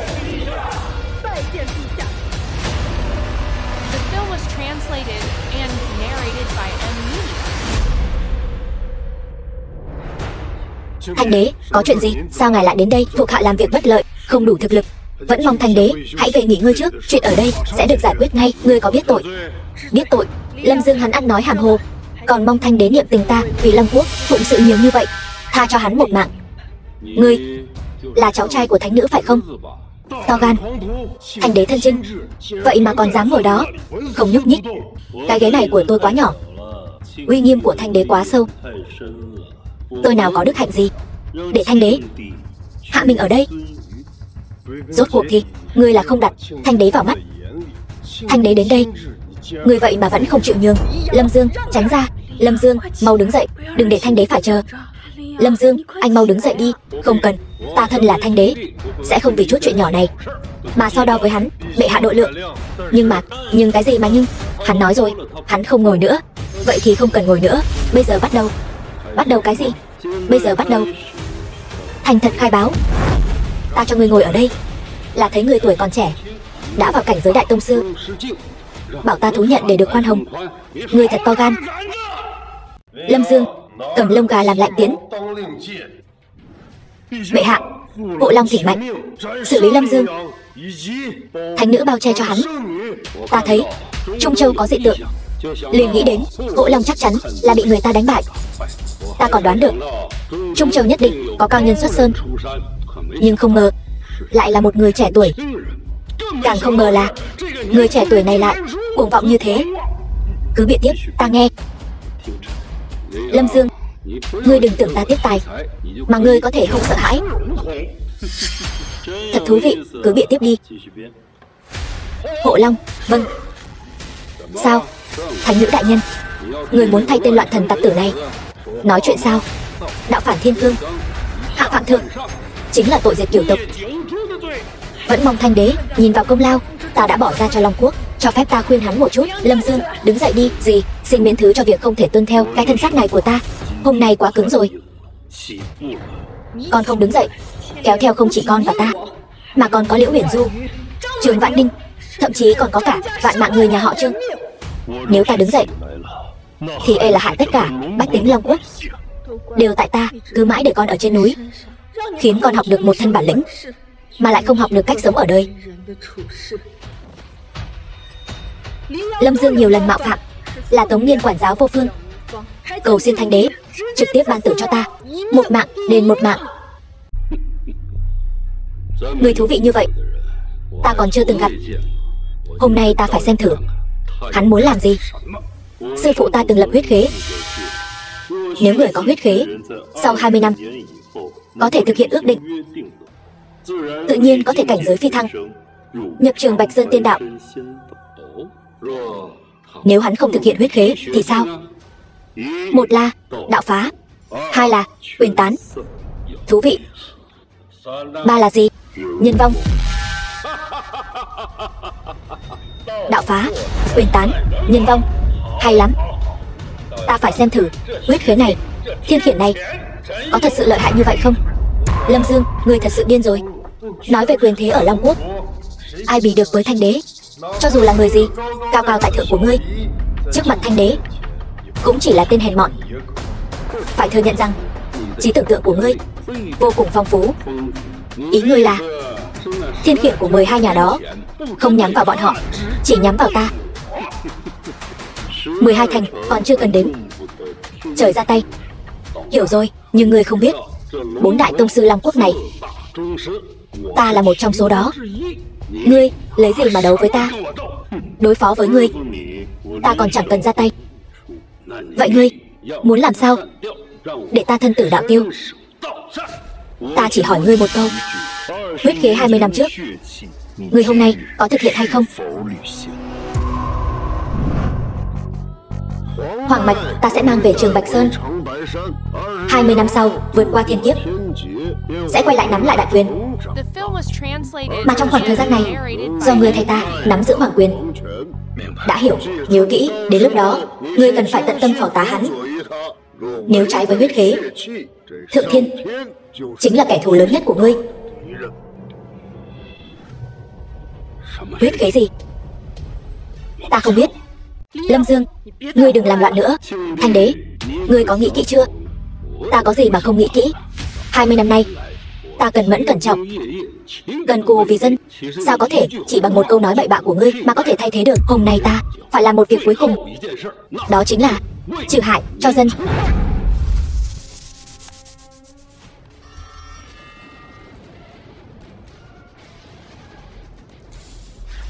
Lâm Dương, con mau đi đi, ta yểm hộ cho con. Sao có thể?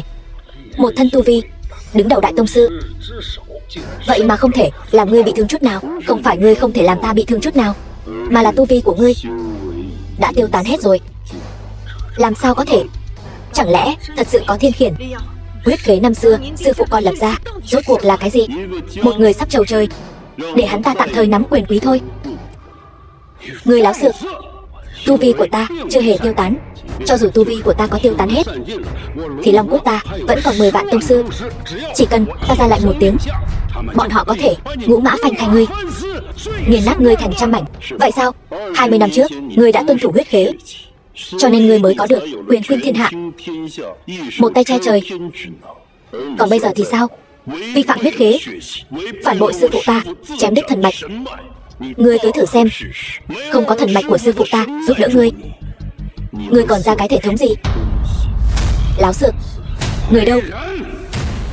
Thông báo Long vệ, diệt cỏ tận gốc. Long vệ tới.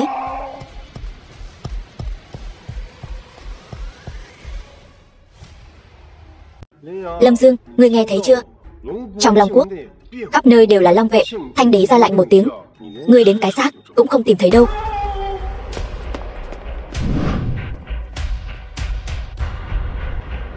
Sao chỉ có một mình ngươi đến? Bẩm Thanh đế, có việc gấp cần bẩm báo. Có việc gấp gì mà còn quan trọng hơn việc ta tiêu diệt loạn thần tặc tử? Bẩm Thanh đế, Bắc Cương nguy cấp, 10 vạn chiến thần trấn giữ biên cương đã tử trận. Cái gì? Báo. Thanh đế, Tây Cương bị phá, nữ tướng quân Lâm Hiểu bị bắt làm tù binh. Cái gì? Bẩm. Bẩm Thanh đế, Nam Cương bị phá, không một ai sống sót. Cái gì? Bẩm. Lần này có tin tốt chứ? Đông Cương không có chiến sự chứ? Không có chiến sự thì đó là chuyện tốt rồi. Bẩm Thanh đế, hòn đảo phía đông đột nhiên xảy ra sóng thần, bị nhấn chìm xuống đáy biển rồi. Hoàng triều sụp đổ, đại thế đã mất. Không thể nào. Chuyện này tuyệt đối không thể nào. Ngươi một mình chống lại thiên mệnh, vô số người phải chịu tai ương cùng ngươi. Hôm nay cái chức vị tạm quyền của ngươi chỉ còn là hư danh. 20 năm trước, sư phụ ta thật sự là mù mắt, mới nhìn trúng loại người như ngươi. Lâm Dương, thiên mệnh gì chứ? Cả đời ta chỉ tin vào ta tự làm chủ vận mệnh của ta, chứ không phải trời. Đạo đã tan, quyền đã mất, bây giờ đến lượt nhân vong rồi.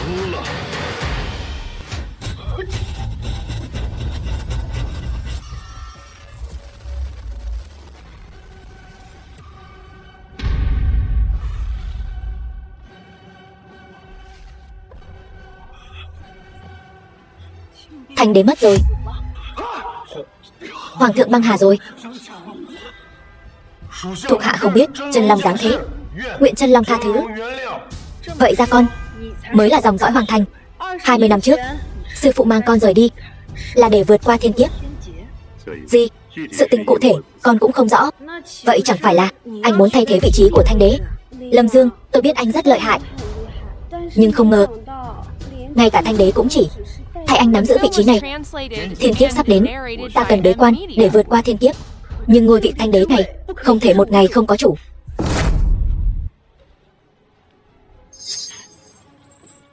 Dì, từ giờ trở đi, dì hãy ngồi vào vị trí này. Con điên rồi.